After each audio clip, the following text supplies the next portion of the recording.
The sky is black with flak. A lone Zero streaks through the inferno, engines screaming, locked onto the destroyer below. He's 21 years old. His mother's face sits somewhere in the back of his mind. The Emperor's portrait is taped inside his cockpit. A 550-pound bomb is welded under his fuselage. No landing gear, no parachute, no way home. On the bridge of USS Newcomb, the captain watches the plane grow larger. Too fast. Too steady. Gunners call corrections. Shells claw at the air. The Zero doesn't waver. 1 second to impact. If you had one chance to stop an invasion you'd never live to see, would you take it? That's the logic behind Japan's final weapon, and the United States Navy had 90 days to make it fail. This isn't just a story about planes hitting ships. It's about the largest, most organized suicide campaign in military history, and the brutal, brilliant, improvised system the U.S. Navy built under fire that turned nearly 4,000 young men into falling stars that never reached their targets. Between late 1944 and August 1945, Japan threw everything that could fly at the American fleet. Zeros, Vals, Judys, Betty bombers. Trainers with barely enough fuel to reach the target. Glorified kites with a bomb strapped underneath. More than 3,800 pilots flew their last mission. They sank 34 U.S. ships, damaged 368, and killed almost 5,000 American sailors. For a moment, it looked like Japan had found a way to turn defeat into leverage, but the clock was already running out. October 1944, the Philippines. The Imperial Navy is in ruins. The Battle of Leyte Gulf has gutted what remained of Japan's carrier force. B-29 bombers now sit within striking distance of Tokyo. The war's outcome is no longer a question. But Japan's high command refuses to surrender. They choose another path, not born from courage, but from catastrophic weakness.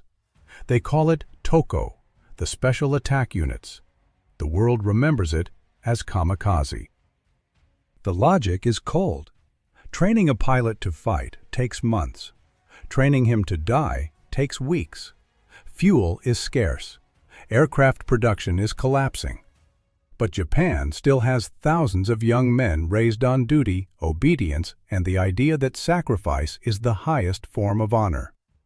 Vice Admiral Takejiro Onishi presents the idea plainly. One plane for one warship. One man for 10,000 lives saved on the home islands. Some pilots volunteer out of fanaticism, others because of pressure or fear, or the quiet belief that dying might spare their families when the Americans arrive. They write final letters home, poetic, resigned, sometimes terrified. Once they step forward, there is no stepping back. The first organized attack lands on October 25, 1944, against the escort carrier St. Lo. 1-0 slips through the flak and hits the deck. Aviation fuel ignites. Torpedoes cook off. In 30 minutes, St. Lo rolls over and sinks. 113 men die. The U.S. Navy is stunned. This isn't random. This is doctrine. And it's about to get worse. By early 1945, American planners expect conventional air attacks as they move toward Okinawa, the last barrier before the invasion of mainland Japan. Instead, they get a tidal wave of suicide pilots who don't care if their planes are on fire as long as they can aim the cockpit at a ship.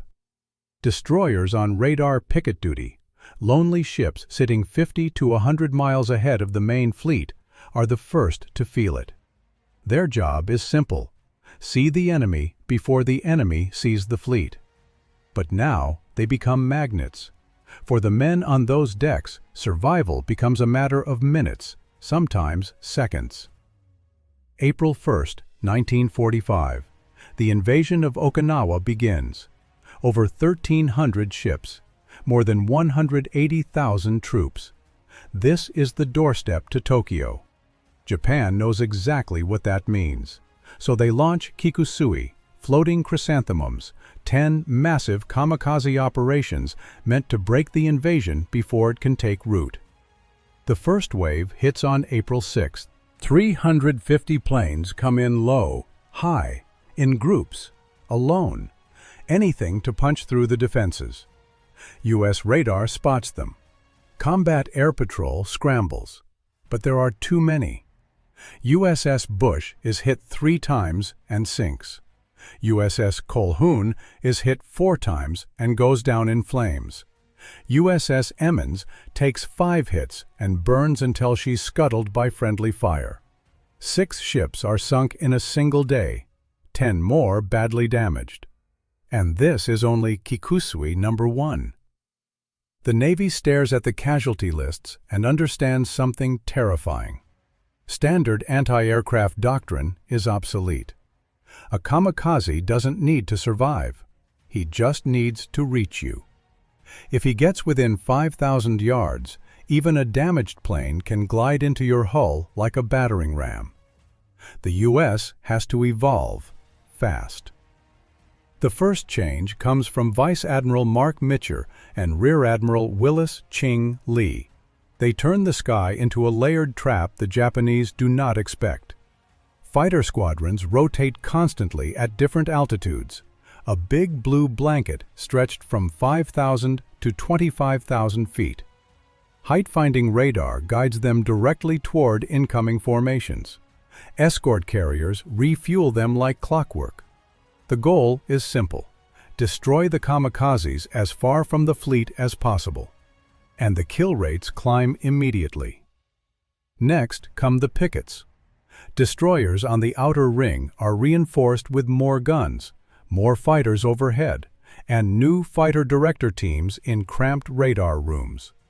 Their job becomes lethal: identify, track, vector, and destroy. USS Laffey proves the new doctrine works, barely. April 11th. The ship is swarmed by 22 kamikazes in just 80 minutes. 4 slam into her. 4 more near misses shake her hull. Fires rage. Bulkheads buckle. Ammunition cooks off. But her crew refuses to abandon ship.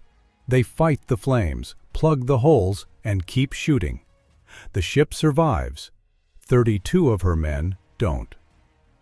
The third breakthrough comes in the form of a small metal cylinder, the VT proximity fuse.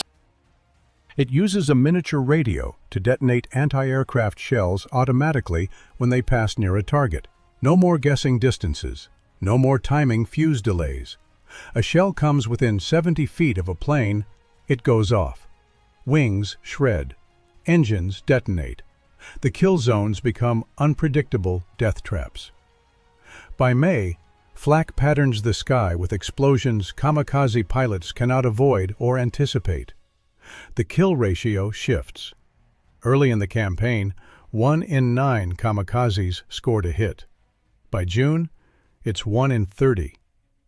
But Japan isn't finished. They're about to try something new, something faster, deadlier, and unlike anything the Americans have seen. High above the destroyer USS Manert L. Able, 9 Betty bombers push through clouds. Each carries a secret inside its belly. A rocket-powered manned missile called the Oka. 3 engines. A 2,600-pound warhead. No landing gear. No chance of survival. It can reach 600 miles an hour in a dive, faster than any shipboard gun can track. Inside one of them, Saburo Dohi lies in a cramped capsule facing his final mission. The bomb bay doors open. Below him, he can see the Able firing at incoming Zeros. One crashes. Another peels off. The third hits the ship's starboard side in a fireball that shakes every deck. The Able is wounded, not dead. The explosive bolt meant to release Saburo's Oka misfires. Seconds tick away. The bomber is overshooting the target. Turbulence pounds the fuselage. The radio operator can't take it. He pulls the manual release. Saburo drops like a stone. He stabilizes the craft and hits the rocket switch. The Oka becomes a spear. On deck, sailors see a tiny shape tearing across the waves faster than anything they've ever witnessed. Gunners fire blindly. The Oka is too fast, too low, too close. It hits the Able amidships. The destroyer breaks in half. The first and only ship ever sunk outright by an Oka. Nearby, USS Jeffers spots another rocket coming in. Gunners barely manage an impossible shot. Their shells detonate 50 yards short. The blast is so violent, the shock wave throws men to the deck. Had it flown 1 second further, Jeffers would have been cut in two. Intelligence teams study the wreckage later. The Oka is terrifying, but it has one fatal flaw. It can only be launched if the slow, fragile Betty bombers survive the approach, and almost none of them ever do again. The U.S. system, radar net, cap fighters, pickets, VT fuses, is too efficient now.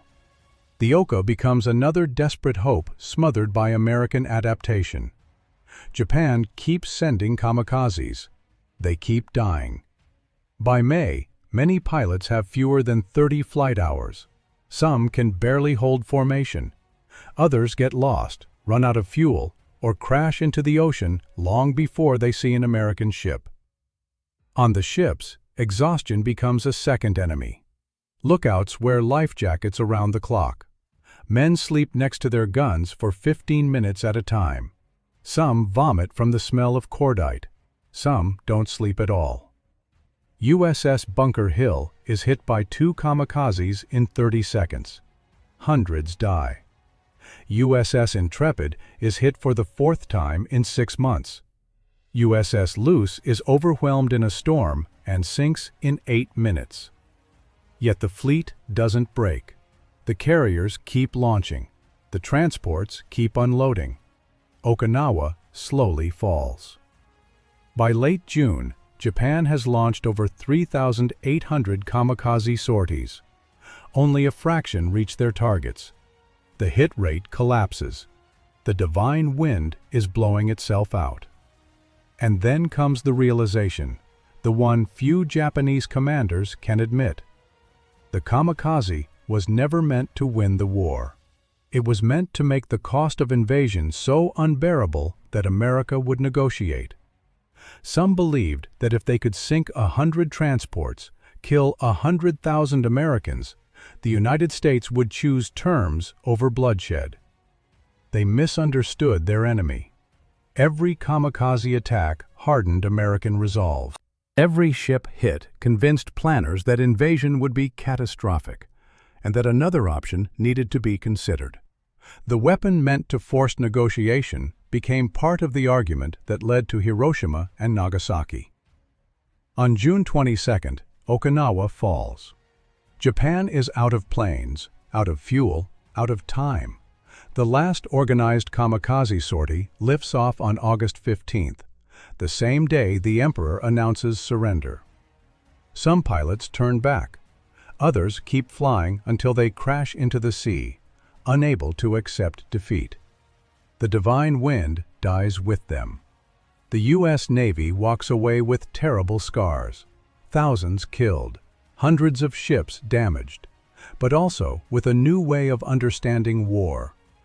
Radar pickets, data-linked fire control, fighter direction, layered defense.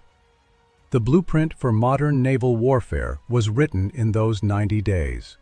And in the ashes of that struggle, one final question lingers. What if Japan had held back those 5,000 planes and met the invasion fleet over Kyushu with everything it had left? We answer that in the next episode, Operation Downfall, the invasion of Japan that never happened.